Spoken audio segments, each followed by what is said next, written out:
I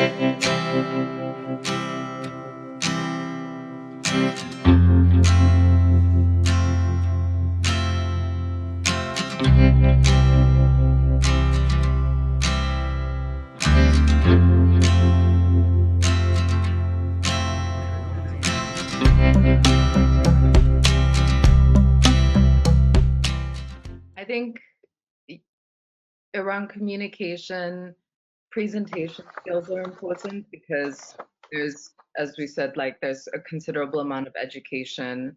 So having, either newsletter, being able to do good PowerPoints and pitches to convince people, various stakeholders or executives that you're working with. Um, so I mean, honestly, it's just practicing and knowing the people that you're speaking to and what their communication style is and being able to speak their language. So if you're speaking to a finance, or if I'm speaking to a finance person, I would speak to them slightly differently than if I'm speaking to a creative director about a sustainability challenge. So I think there's that. There's negotiation and persuasion skills, which cannot be underestimated at all.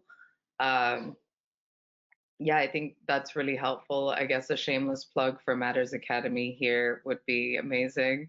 And there are a lot of fantastic courses out there on the internet, and I think it was taking the courses for me was just as much about building confidence as it was about actually getting the technical knowledge. It was the confidence that like, hey, I could do it. Why not? Seeing inspiring people like Ruby on my course and seeing her, kicking ass and what she's doing, and I was like, cool, like I should go out there and do it too. So I think it's building that community of like-minded people, building the confidence, and then kind of really working on those specific communications skills. Great, thank you. Ruby, please. Sure. To add on to my friend Jeehae, yeah, exactly. Joining those short course or certification course, on one hand, we sharpen our soft skills.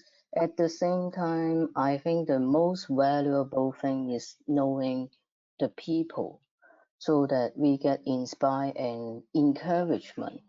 I do have to say that the journey of driving sustainability is challenging. I have to like really be frank, and you will go through different emotional roller coaster, and that's where the EQ and negotiation skills kick in. It's about, oh, why these people do not share the same understanding or different thinking. There's no right or wrong and no judgment. It's just about coming from different perspectives. Um, so for certain skills, I do think it's important, which include design thinking, circular economy kind of mindset that is so diverse and it applies to all sector and industry. Of course, the e-platform from ESG Matter was one of the amazing setup that I will be part of, and taking the soft skills and get connect with people. So I think reading magazine or article that you are interested in will also add extra value and insight or creativity that you want to drive to certain project or add in certain elements that will help out. So maybe I separate it into like more like hard technical skills and other skills. I think hard technical skills is so basically understanding and investing. So you have understanding of like how do you value a company, how do you look at financial statements, and sort of basic analytical skills. So being able to parse through a lot of reports and information out there and distill them into, again, it's like material information that would impact your due diligence work, right? Assessing whether you need to, is it worth, the risk and return when you look at investments, right?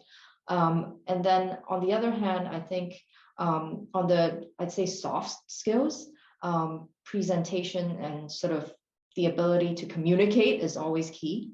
The ability to kind of think fluidly across disciplines and cycles. So that's more a how you think about a situation or problem, not linear thinking, thinking out of the box is also really important. And lastly, I think, especially for our job, sometimes there's no answer, right? There's no one way to do it. So being very resourceful, being very creative, and being very proactive. And I think the bedrock of those two skill sets, the foundation of it is you got to be just very interested and have that passion for it. So it drives you to keep on wanting to learn.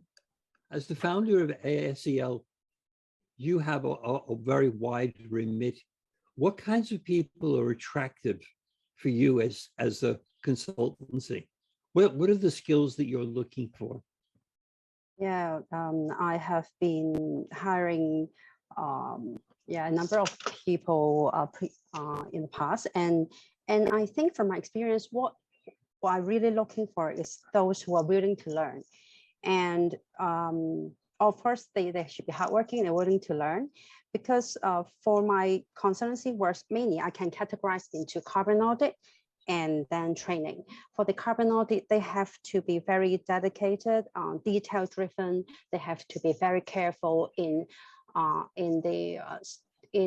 reviewing the data we receive from the clients. For carbon audit, we are talking about the electricity bills, the water bills that from client. They have to be very careful to sort the data and put into Excel spreadsheet for calculation. So I really would like to have someone who are detail driven and very careful. And honestly, if they whether they have very advanced Excel skills or presentation skill, that's not my first priority, because I'm willing to train. I'm willing to provide opportunity for them and to learn. So I really look for people who are willing to learn.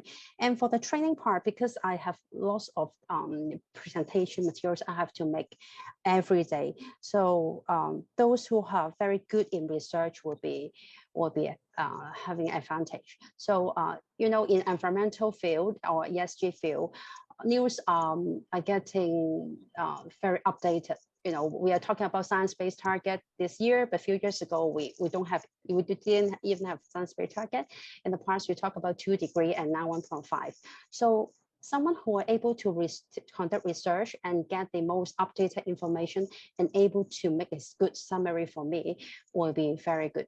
So although I may teach the same topic, at the beginning of the year, or I have the same topic of training by the end of the year, but I actually have to do lots of work to update the PowerPoint in the information so that I can give the audience the most updated standards out there. So someone who with good research skills and able to summarize what are really useful for me would be very useful.